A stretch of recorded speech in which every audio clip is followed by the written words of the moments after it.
Welcome to the Miss Green, the Recycle Queen podcast show. Today, joining me is Dr. Lester Shaw Sr., and he is located here in Tulsa, Oklahoma. And one of the reasons I reached out to him is not only because of the positive impact he has had for many years here in the Tulsa area, especially with the youth, with the Pocket Full of Hope Inc., and better known as Hopeville.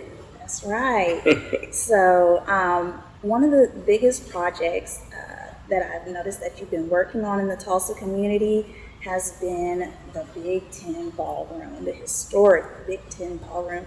So can you just tell us a little bit about what drew you to this building? Because one of the things that I noticed about sustainability is we want to highlight people like you in the community who are taking the time out to reuse old buildings and making them into something new. What drew you to this building? Well, first of all, the history drew us to the building. We help youth develop life skills using music, theater, dance, videography, photography, and technology. And so we needed a place. We were sort of displaced at the facility that we were using because they had to do some upgrades, upkeep. And we needed a place, not only for our kids, but for the community. I often quote, in order to, for kids to be empowered or to participate, they have to have a historic perspective. And so the history of this building, it addressed that. I mean, it was like, you have James Brown, Ike and Tina Turner, Ray Charles, and the list goes on and on. So we wanted to sort of connect these young people to this history. Nobody knew, I mean, even right across the street, is where I learned how to skate. It was a bowling alley. Next to that, it was a hotel. But, kids right now, they just see it as an empty field. And so, and plus it's teaching our young kids how to build and grow things. We bought this building in 2007. In November, it'll be 15 years since we've been working on it. It's grassroots, donations here and there, $5 here, $10 there. That kind of thing. And so, but we knew it was worth building. So that's what really attracted us. We needed a spot. We're growing. We've been in business for 22 years. And, we have a waiting list because we ran out of room. And so I don't want to have a waiting list. I want kids to break. They need stuff like now, And so we decided that we were going to do this. So it was major for us. Because now we can build sets. We teach kids how to build sets. We can have a long running show if we want to. We don't have to practice for 3 months and then have just a 2-day performance, and then, what's next. So Well, I'm really excited about what is in store, and also talk about just perseverance, not giving up in the process, and everything like that. Did you have any of the children get involved? Let us know a little bit more. Oh yeah, I saw one of our pocket players. She's aged out, and she's one of our peer mentors. I saw the other day, and she said, "Yeah, I remember. We cleaned up that building, And so the perseverance is. I mean, it was easy for me because we have to be good stewards of the resources. And so I'm indebted to people who have contributed. I don't care if it was $2. Hey, here, people say, hey, take this, go get you some lunch. You're working hard. I said, man, cool, yeah.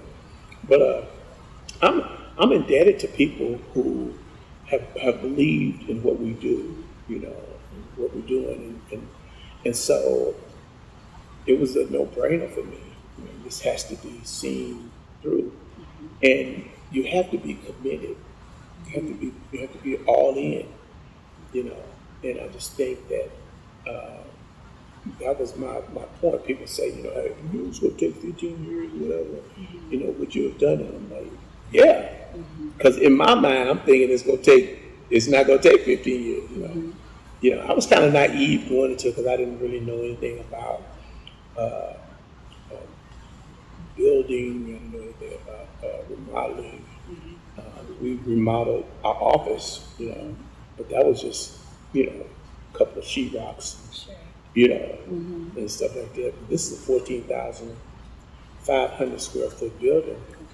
And so I was just committed, you know, to make this happen. I think to be a visionary, you have to have not only insight, but foresight. And I began this project with the end in mind. I began this project, you know, with the outcome that I wanted. And until I, you know, saw the outcome, you know, I was going to be in there. That's right. Yeah. And so when it comes to the building, I remember having a chance to come in just like at the very, very beginning stages. And tell us about the structure, because it looks like there was a lot of original structure that was able to stay intact. And do you think that's why it was easy to still work with the building and not have to tear anything down? Because I think that's very valuable. Well, you know, I'm glad you brought that up because one of the people who we brought in to help fund it said, yeah, we'll fund the whole thing, but you got to tear it down.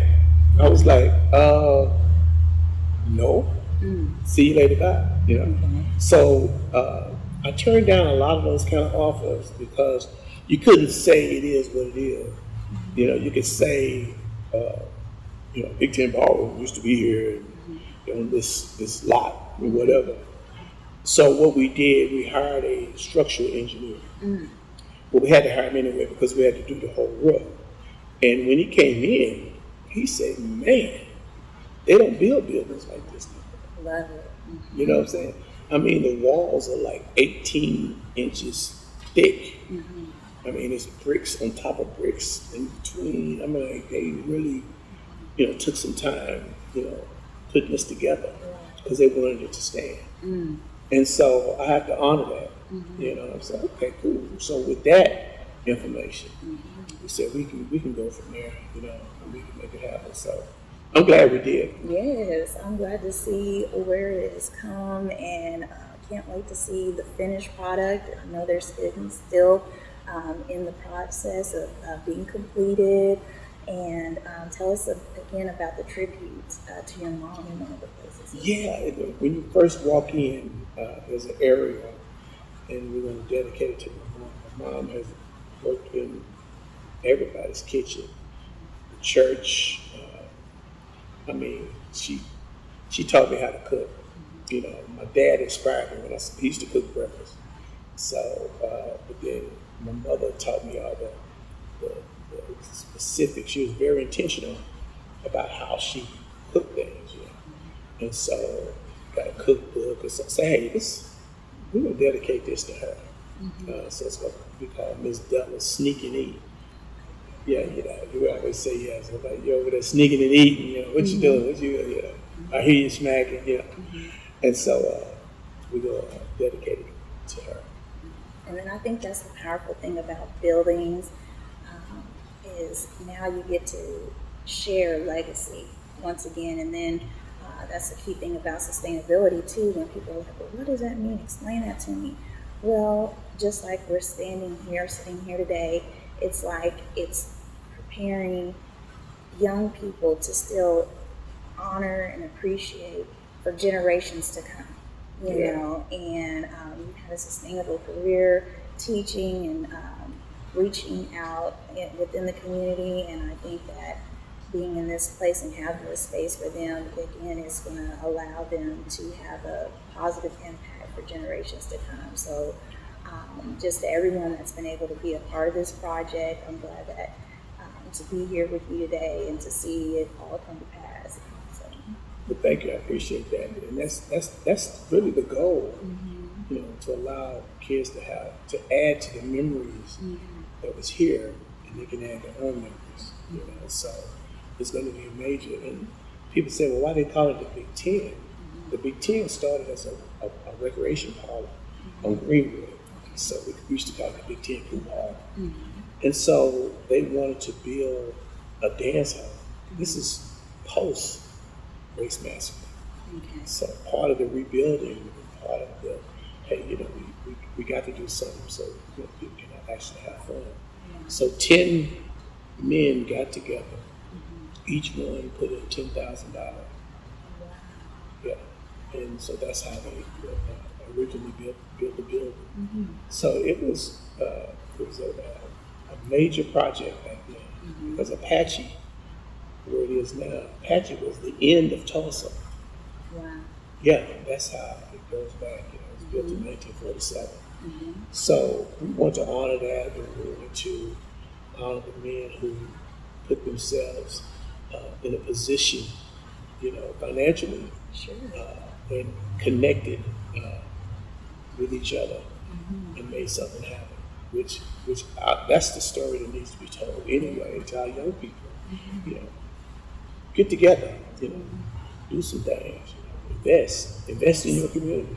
You know, And that's the power of real estate.